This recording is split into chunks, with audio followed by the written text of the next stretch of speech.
நான் உன்னை லவ் பண்ணனா? நான் உன்னை லவ் பண்ணனா? நான் உன்னை லவ் பண்ற மாதிரி நடந்துக்கிட்டீங்கல்ல. என்ன லவ் பண்ற மாதிரி நடந்துக்கிட்டு அறிவு இருக்கா இல்லையா உங்களுக்கு? நான் உங்களை தெரியாம லவ் பண்ணதுக்கு என் மேலதான் தப்பு, உங்க மேல கிடையாது. நான் தானே லவ் பண்ணேன். ஆடியோ நான் உங்களுக்கு தரேன், தயவு செய்து அதை காட்டுங்க மக்களுக்கு. அதுல தெளிவா சொல்லியிருக்காங்க, நான் மட்டும் தான் காதலிச்சேன், உனக்கு அந்த எண்ணம் இல்ல, நான் வேணும்னு பண்ணுங்கிற ஆடியோ எவிடன்ஸ் என்கிட்ட பக்காவா இருக்கு. இப்போது புதிய அறிமுகம் ஆச்சி ஹோட்டல் சாம்பார் 50 கிராம் ரூபாய் 20 மட்டுமே. இதுக்கப்புறம் நீங்க அகைன் கால் பண்ணிட்டு இருந்தீங்கன்னா நானே போய் கம்ப்ளைண்ட் பண்ணுவேன். நீங்க எப்பவுமே போல என் கூட பேசுங்க வைஷு. இதுக்கப்புறம் இந்த மாதிரி டார்ச்சர் பண்ணீங்கன்னா நான் சீரியஸா இதோட ஆக்ஷன் வேற மாதிரி இருக்கும் வைஷு. நீங்க வேற குடும்பத்துல அசிங்கமா என்ன கேட்பீங்க, உங்க குடும்பத்துல உங்க பொண்டாட்டி வந்து என்ன திட்டுவாங்க, உங்களுக்கு என்ன உரிமை இருக்குன்ட்டு. தினமும் நைட் ஆனா குடிச்சிட்டு தான் ஃபோன் பண்றாங்க, இந்த மாதிரி பிளாக்மெயில் பண்றாங்க, அது கூட இது கூடன்ட்டு. என்ன பத்தி என்ன அவரை பத்தி பேசுறதை விட்டு என்னையும் என் குழந்தையும் பத்தியும் பேசுறதுக்கு அவங்களுக்கு என்ன ரைட்ஸ் இருக்கு? ஃபர்ஸ்ட் நான் இப்ப உங்க கூட ஃப்ரெண்டா பழகுறேன், இப்பயுமே சொல்றேன், எனக்கு ரொம்ப நாளுக்கு முன்னாடி உங்க மேல ரொம்ப அதிகமான காதல் இருந்தது. ஏன்னா நான் ஒரு சிச்சுவேஷன்ல வீட்டை விட்டு வரும்போது எனக்கு ரொம்ப ஒரு துணையா இருந்தீங்க, ஒரு நண்பரா இருந்தீங்க, எனக்கு ஒரு ரொம்ப ஆறுதலா பினான்சியலாவும் ஒரு நட்பு ரீதியாவும் ரொம்ப துணையா இருந்தீங்க. அந்த ஒரு விஷயம் எனக்கு ரொம்ப பிடிச்சிருந்தது. அந்த இடத்துல யாரா இருந்தாலும் காதல் வந்திருக்கும். பட் அந்த இடத்துல இன்டர்வியூல நான் ஒரு சில வார்த்தைகள் பயன்படுத்தி இருக்கலாம், ஆனா அது உங்களை புண்படுத்தணும்ன்றதுக்காக கிடையாது. என்னை விட உங்களுக்கு ரொம்ப மனதளவுலயும் ஏதோ ஒரு விஷயத்துல பாதிக்கப்பட்டிருக்கு, அதுக்கு நான் என்ன ஈடு கொடுக்க முடியாதுன்னு எனக்கு தெரியல. நான் நடுவுல கூட சொன்னேன் உங்ககிட்ட, விஜய் எனக்கு ரொம்ப சூசைட் பண்ணிக்கணும்னு தாட் கூட வந்தது. அதுக்கும் நீங்க ஒரு வார்த்தை சொன்னீங்க, என்னமா சொன்னீங்க, எனக்காவது நீங்க அது பண்ணிட்டீங்கன்னா காலம் ஃபுல்லா அது ஒரு மார்க்காவே இருக்கும், ஒருத்தர் நீங்க ஏமாத்தி சாவடிச்சிடான்ட்டு, அந்த தப்ப பண்ணாதீங்க நீங்க. நான் விட்டுட்டேன். அதுதான் நான் உங்ககிட்ட சொல்ல விரும்புறேன். தயவு செய்து ப்ளீஸ் நீங்க என்ன என்னைக்குமே தப்பா புரிஞ்சுக்காதீங்க. நான் எப்பவுமே ஒரு நல்ல ஃப்ரெண்டா எப்பவுமே உங்களோட டிராவல் பண்ணுவேன். மத்த ஆம்பளைங்க பேர் புகழ் இந்திரஜா ரோபோ சங்கர் அவங்க எல்லாம் வரமாட்டாங்க. மறுநாள் காலைல ஆறுதல் சொல்லுவாங்க, நான் ஓடி வருவேன். விஜய் உனக்கு ஒன்னா நான் வர வேண்டாம், அதுதான் ஃப்ரெண்ட்ஷிப். அதை ஞாபகம் வச்சுக்கோங்க. நீங்க ஜென்யூனா நான் நாஞ்சில் மேல லவ் பண்ணுங்க, எனக்கு பிடிச்சிருக்குங்க, அவர் என்ன அப்படி சொன்னா ஓகே. அவர் பாலியல் துன்புறுத்தின அதுன்னு ஒரு பக்கம், 3 லட்ச ரூபாய் காசு இதெல்லாம் எதுக்கு நீங்க ஆட் பண்ணீங்க அதை மட்டும் சொல்லுங்க. இந்த 3 லட்ச ரூபாய் நீங்க சொல்லுங்க ஃபுல்லா சொல்லுங்க. விடுங்க, என்னென்னமோ போட்டு விட்டீங்க நீங்க உங்க மனசுல. வைஷு நீங்க என்ன கெடுக்கணும்னு ஆசைப்பட்டீங்க வைஷு. இது நீங்க இந்த மாதிரி தயவு செய்து பேசாதீங்க விஜய். நான் உங்களுக்கு கம்ப்ளைண்ட் காப்பி உங்களுக்கு வாட்ஸ்அப்ல டாக்குமெண்ட்ல அனுப்புனேன், வாட்ச் பண்ணீங்களா? நீ என்கிட்ட கேட்டல ஒரு வார்த்தை, வைஷு நான் எனக்காக உங்க கூட க்ளோஸா பேசியிருக்கேனா, இது எல்லாமே நான் உங்க கூட பழகி இது நீ பண்ணிருந்தீங்கன்னா நான் அக்செப்ட் கூட பண்ணிருப்பேன். ஆனா இது எதுவுமே நடக்காம நீ அக்செப்ட் பண்ணிக்கணும்னு நினைக்கிறேன்னா இப்பயும் அந்த மனசை மாத்திக்கோங்கன்ட்டு. அப்பவே நான் செத்துட்டேன், பழைய வயசு செத்து போயிட்டேன். தயவுசெய்து விட்டுடுங்க. நான் இப்ப பழகுறேன்னா உங்க கூட ஒரு பெஸ்ட் ஃப்ரெண்டா பழகுவேன். ஏன்னா ஆரம்பத்துல இருந்து உங்கள்ட்ட அதான் சொல்றீங்க, அதுக்கு தயாராவே இல்லையே. நான் என்ன பண்ண விஷயம், நான் என்னைக்கு நான் உங்கள்ட்ட பழகுறேன், நான் உங்களை தெரியாம லவ் பண்ணதுக்கு என் மேலதான் தப்பு, உங்க மேல கிடையாது. நான் தானே லவ் பண்ணேன். ஓகே, ஆனா நீங்க பாலியல்னு ஒண்ணு சொல்லிட்டீங்கல்ல, இதுல நான் எப்படி மீண்டு வர முடியும் சொல்லுங்க? இன்னைக்கு பாக்குறவங்க எல்லாம் என்ன ஒரு காம கொடூரெல்லாம் சித்தரிக்கிறாங்க. இன்னைக்கு என் சோசியல் மீடியால பாங்க, கீழே கமெண்ட்ஸ், என் ஃபேமிலியில ஒருத்தங்க எனக்கு ரொம்ப பிடிச்சவங்க அந்த கமெண்ட்ஸ் படிப்பாங்கல்ல, அவங்களுக்கு எவ்வளவு இதா இருக்கும். என்னடா நாஞ்சில் மதி இவ்வளவு, நான் நேத்தே சொன்னல, அந்த பட்டிமன்றம் ஒரு பட்டிமன்றம் என்ன வேணாங்கிறாங்க, பட்டிமன்றம் நாஞ்சில் விஜய் நம்ம எல்லாம் இவ்வளவு ப்ராப்ளம் இருக்கு, தயவு செய்து கூப்பிடாதீங்கிறாங்க. நான் இதை எங்க போய் நான் சால்வ் பண்ண முடியும்? திடீர்னு போன் வைக்கிறீங்க, எனக்கு ஒண்ணுமே புரியல. இல்லை, நான் என்ன சொல்றேன், எனக்கு நீங்க கால் பண்ணக்கூடாது. இதுக்கப்புறம் நீங்க அகைன் கால் பண்ணிட்டு இருந்தீங்கன்னா நானே போய் கம்ப்ளைண்ட் பண்ணுவேன். தயவு செய்து சொல்லிட்டு சரி ஓகே, உங்களுக்கு என்னதான் வேணுமா அதையாவது சொல்லுங்களேன். இப்ப நீங்க எதுக்கு கால் பண்றீங்க தயவு செய்து சொல்லுங்க, நான் உங்களுக்கு அதுக்கான விளக்கத்தையாவது நான் கொடுக்குறேன். இப்ப எதுக்கு வைஷு கால் பண்றீங்க? நான் திரும்ப சொல்றேன், நான் உங்கள்கிட்ட பேச முடியாது வைஷு, எனக்கு பிடிக்கல. எனக்கு யார்கிட்ட பேசணும் பேசக்கூடாதுங்கிறத முடிவு பண்றது நானு, ஓகேவா? எனக்கு உங்கள்கிட்ட பேச விடும், எனக்கு இப்படி ஒரு ஃப்ரெண்ட்ஷிப் எனக்கு தேவையில்லை.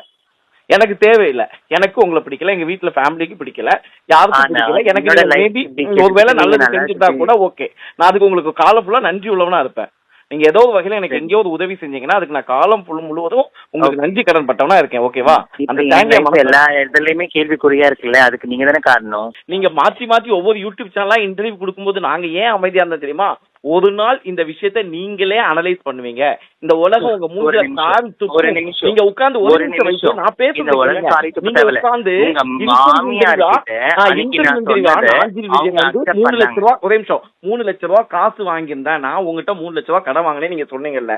அப்ப இத பாக்குற ஏன் ஃப்ரெண்ட்ஸ் என்ன கேட்டாங்க தெரியுமா, ஏன்டா ஒரு டிரான்ஸ்ஜெண்டர் போய் இப்படி ஏமாத்தி காசு வாங்கின்னு என்ன கேட்டாங்கல்ல. அப்ப எனக்கு எவ்வளவு கஷ்டமா இருந்துச்சு, எனக்கு எவ்வளவு வலிச்சிருங்க வைஷு. ஒண்ணு. ரெண்டாவது, நீங்க என்ன செக்ஷுவல் ஹராஸ்மென்ட் பண்ணா நீங்க இன்டர்வியூல கொடுத்துருக்கீங்க. அதை பார்த்துட்டு என் ஃபேமிலியில என்ன நினைச்சிருப்பாங்க, இந்த பையன் என்ன இப்படிதான் இருப்பானான்னு என்ன கேள்வி கேட்டிருப்பாங்கல்ல. அப்பதான் நைட்டு ஃபுல்லா நாங்க ஒன்னா சுத்துவோம். ஓகே, மேபி சுத்தி இருப்போம். அது என்ன ரீதியா சுத்தணும், நட்பு ரீதியா சுத்துறதுக்கு வேற. நான் எத்தனையோ பசங்க கூட சுத்தி இருக்கேன். அப்புறம் நீங்க வந்து என் கூட உங்களுக்கு தெரியாதா? யாருக்கு தெரியாதா? விஜய் உங்களுக்கு தெரியாதா? சொல்லணுமா வைஷு? எனக்கு தெரியும் வைஷு, எனக்கு தெரியும், என் ஃப்ரெண்ட் சர்க்கிளுக்கு தெரியும், உங்களுக்கு தெரியும். ஆனா நீங்க இன்டர்வியூ கொடுத்தீங்களே அந்த டிஜிட்டல்ல பார்த்து உங்களுக்கு தெளிவா சொல்றேன். தப்பா ஒரு வார்த்தை பேசியிருக்கேன் விஜய், நீங்க அதை மட்டும் எடுத்து பாருங்க. அந்த இன்டர்வியூல வச்சுக்க தம்ப்நெயில் பாருங்க, திருநங்கையுடன் நாஞ்சில் விஜயன் உல்லாசம்னு நீங்க கொடுத்த இன்டர்வியூல ஒரு நிமிஷம் அப்ப இத பாரு என்ன நினைப்பாங்க வைஷு, நான் வந்து ஒரு பட்டிமன்ற பேச்சாளர், நான் ஒரு 4 இடங்கள்ல போய் பேசக்கூடிய ஆளு, ஒரு படிக்கிற பையன். அப்ப எனக்கு இந்த மாதிரி ஒரு அவப்பேர் வரும்போது எனக்கு ஒரு ஷோ மட்டும் தான் கிடைக்கல, அதுக்கப்புறம் எல்லா ஷோவும் உங்களுக்கு கிடைக்குது. நிறைய ஷோ பண்ணிட்டு தான் இருக்கீங்க. சோ இது என்னங்க வயிற்றுல பேசுறீங்க? நிறைய ஷோ பண்ணிட்டு தான் இருக்கீங்கன்னா அது ஏன் கிடையாதுங்க. என்னுடைய உழைப்புக்கு நான் நல்லா இருப்பேங்க. என்னுடைய உழைப்பு சொல்றீங்க என்ன வந்துட்டு எனக்கு ப்ரொமோஷனுங்க, நீங்க வந்து என்ன அசிங்கப்படுத்திட்டீங்கன்றீங்க. நான் உங்களை அவனை அசிங்கப்படுத்தல. சரி வைஷு, இப்ப என்னதான் வைஷு உங்களுக்கு முடிவா இப்ப என்ன சொல்ல? நீங்க எப்பவுமே போல என் கூட பேசுங்க வைஷு. இதுக்கப்புறம் இந்த மாதிரி டார்ச்சர் பண்ணீங்கன்னா நான் சீரியஸா இதோடைய ஆக்ஷன் வேற மாதிரி இருக்கும் வைஷு. இதோடைய ஆக்ஷன் வேற மாதிரி இருக்கும். இதோடைய விபரீதத்தை நீங்க சந்திக்க வர. நான் இப்பவும் சொல்றேன், நான் பழகுன பழக்கத்துக்காக சரி எதுவும் வேணாம், அமைதியா போவோம். ஜெயிலுக்கு போவேனா? கம்ப்ளைண்ட் கொடுங்க விஜய், நீங்க தாராளமா கம்ப்ளைண்ட் கொடுங்க, நம்ம பாத்துக்கலாம், ஸ்டேஷன்ல பாத்துக்கலாம்.